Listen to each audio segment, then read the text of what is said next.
এখন থেকে আর বাইরে থেকে কেক কিনে খেতে হবে না। ঘরে যদি আটা আর ২টি ডিম থাকে তাহলে এরকম মজার সুন্দর একটি কেক আপনি ঘরেই তৈরি করে নিতে পারবেন। আর বাসায় যদি জন্মদিনের কোনো পার্টি থাকে তাহলে নিজেই কেক তৈরি করে গিফট করতে পারবেন। দেখতে পাচ্ছেন নিশ্চয়ই কতটা সফট হয়েছে আটা দিয়ে তৈরি আজ আমি এই ভ্যানিলা স্পঞ্জ কেকটা তৈরি করেছি। আসসালামু আলাইকুম, কেমন আছেন সবাই? দীপা কিচেন্স মানে নতুন ও সহজ রেসিপি। চলুন তবে শুরু করি কিভাবে এই স্পঞ্জ কেকটি আমি আটা দিয়ে তৈরি করেছি। ভিডিওটি না টেনে পুরোটা দেখার চেষ্টা করবেন, আপনারাও কিন্তু এরকম স্পঞ্জ একটি কেক তৈরি করে নিতে পারবেন। কেক তৈরি করার জন্য এখানে আমি 2টা ডিমের সাদা অংশটা নিয়েছি, আর এখানে আমি হ্যান্ড হুইচ দিয়ে এভাবে ডিমটার সাদা অংশটা বিট করে নিচ্ছি। আপনাদের হাতের কাছে হ্যান্ড ব্লেন্ডার থাকলে সেটি দিয়েও করে নিতে পারেন, তবে হ্যান্ড হুইচ দিয়ে যদি আপনি এভাবে করেন তাহলে কেকটা খুব বেশি ফ্লাফি হবে।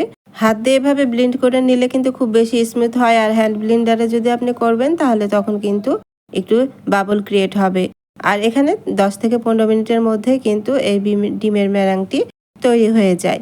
আর এই ডিমের ম্যারাংটি কিন্তু তৈরি হয়ে গেছে, দেখতে পাচ্ছেন খুব বেশি স্মুথ হয়েছে।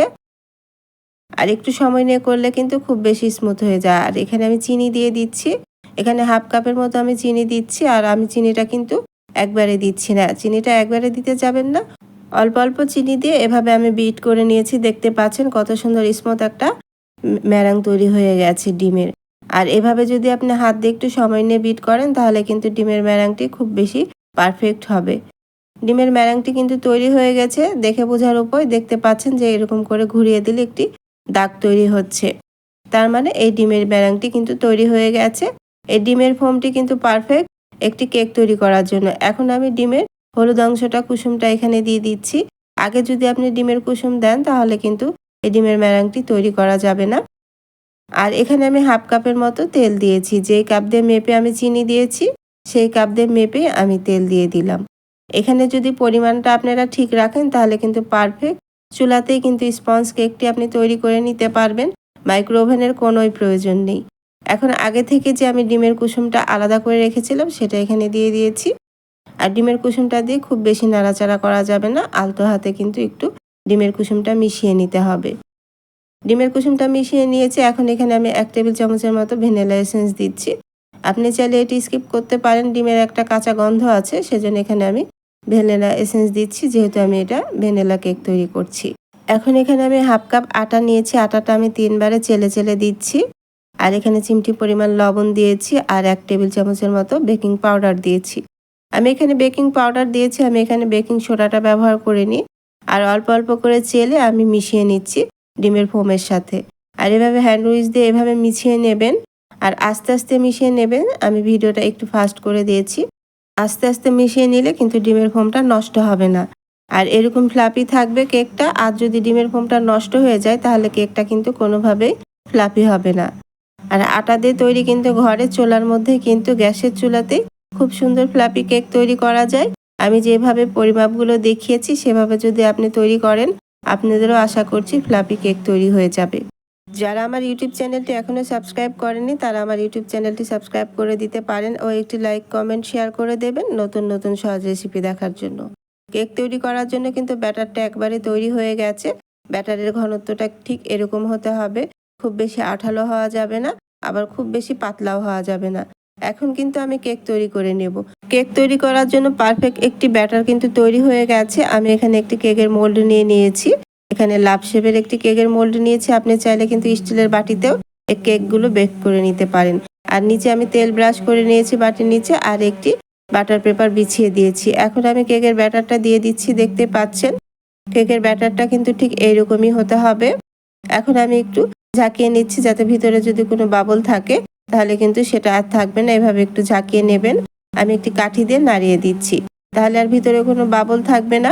আর ওদিক থেকে আমি যে কেকের পাত্রের মধ্যে কেক বেক করব সেই পাত্রটা আমি গরম করে নিয়েছি, আগে প্রিহিট করে নিয়েছি। আর এখানে আমি বালু দিয়েছি, বালু দেবেন তাহলে কেকটা কিন্তু খুব তাড়াতাড়ি তৈরি হয়ে যাবে। চুলার আঁচটা হাই করে দিয়ে আমি বালুটা খুব ভালো করে গরম করে নিয়েছি। এখন আমি চুলার আঁচটা একদম মিডিয়াম করে দিচ্ছি, তবে চুলার আঁচটা কিন্তু একবারে লো করে দেওয়া যাবে না। এখন আমি কেকের ব্যাটারটা আমি এখানে বাটিটা বসিয়ে দিচ্ছি, দেখতে পাচ্ছেন। আর এখানে অবশ্যই সিলভারের পাত্র হলে কেকটা তাড়াতাড়ি তৈরি হয়ে যায়, সুন্দর একটা কালার আসে। আর আমি সিলভারের ঢাকনা দিয়েও ঢেকে দিচ্ছি, এখানে কাঁচের ঢাকনা দিয়ে ঢেকে দিলে সুন্দর একটা কালার আসবে না। আর এখানে আমি চুলার আঁচটা কিন্তু একবারে মিডিয়াম করে দিয়ে আমি 25 মিনিটের মতো বেক করে নিয়েছি। আমার 25 মিনিটের বেশি কিন্তু সময় লাগেনি। আমি আপনাদের চুলার আঁচটা দেখিয়ে দিচ্ছি চুলার আঁচটা কিরকম রাখতে হবে।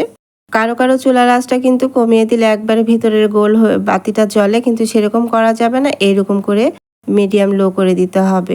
আমি 25 মিনিট বেক করেছি, মাশাআল্লাহ কেকটা দেখতেই পাচ্ছেন চুলায় কতটা ফ্লাপি হয়েছে। আমি চুলাটা কিন্তু বন্ধ করে দিয়েছি আর আমি ভিতরে একটি টুথপিক দিয়ে দেখে নিচ্ছি যে ভিতরে কাঁচা আছে কিনা।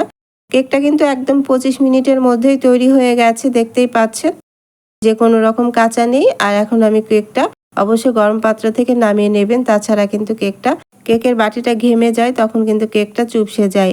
আর আমি দেখতে পাচ্ছেন ডিমোল্ড করে নিচ্ছি কেকটা, আর আমি বাটার পেপার দিয়ে দিয়েছি, আপনারা চাইলে কাগজও দিতে পারেন।